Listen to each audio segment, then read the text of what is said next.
पहले देख लेते हैं कि इस टाइप की कंपनीज में होता क्या है।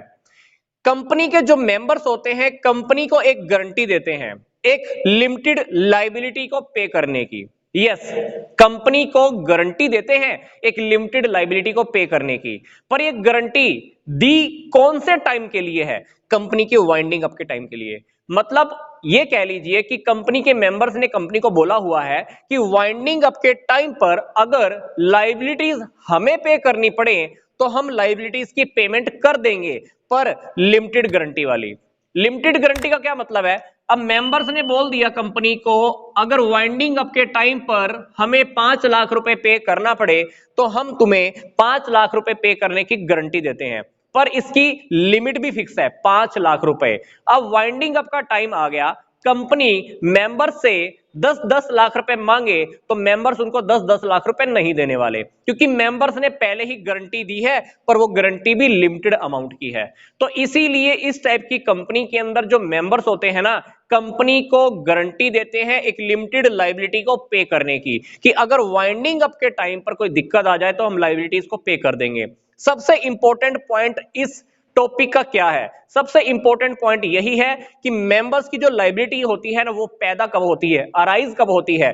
कंपनी की वाइंडिंग अप के टाइम पर। इससे पहले अगर कंपनी इनसे 5 लाख रुपए मांग ले, मेंबर्स को बोले कि चलो 5-5 लाख रुपए दो, तो मेंबर्स 5-5 लाख रुपए पे नहीं करने वाले, क्योंकि मेंबर्स ने गारंटी तो दी है और गारंटी पे करने की भी बोली है कि हम पे कर देंगे, पर कौन से टाइम के लिए? वाइंडिंग अप के टाइम के लिए। तो कहने का मतलब क्या है कि वाइंडिंग अप के टाइम से पहले कंपनी अगर इनको बोले कि अपनी लायबिलिटी पे करो तो ये पे नहीं करने वाले।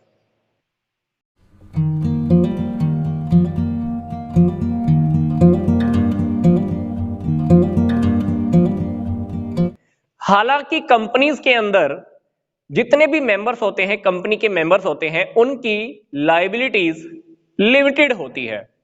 लिमिटेड लायबिलिटी का क्या मतलब है?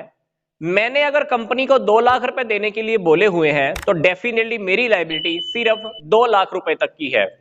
मान लो कभी फ्यूचर में कंपनी की लायबिलिटीज बहुत बढ़ जाती है और कंपनी को लॉस हो गए और कंपनी अपने क्रेडिटर्स की पेमेंट भी नहीं कर पा रही, तो मेरी प्राइवेट प्रॉपर्टी को कोई नुकसान नहीं होने वाला।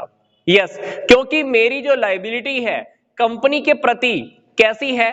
लिमिटेड है, क्योंकि मैंने कंपनी को बोला था कि मेरी लायबिलिटी सिर्फ 2 लाख रुपए तक के लिए है। तो इस केस में अगर कंपनी ने बाहर के लोगों को पैसा देना है तो मेरी प्राइवेट प्रॉपर्टी को कोई हाथ नहीं लगा सकता। पर हम बात कर रहे हैं अनलिमिटेड कंपनी की। अनलिमिटेड कंपनी के केस में क्या होता है? No limit on the liability of its members. Members की जो लायबिलिटी होती है ना, उसकी कोई लिमिट नहीं है। कहने का मतलब क्या है? मान लीजिए कंपनी को बहुत लॉस हो चुके हैं और कंपनी अपने क्रेडिटर्स को पेमेंट कर ही नहीं पा रही, तो क्या होगा इस केस में?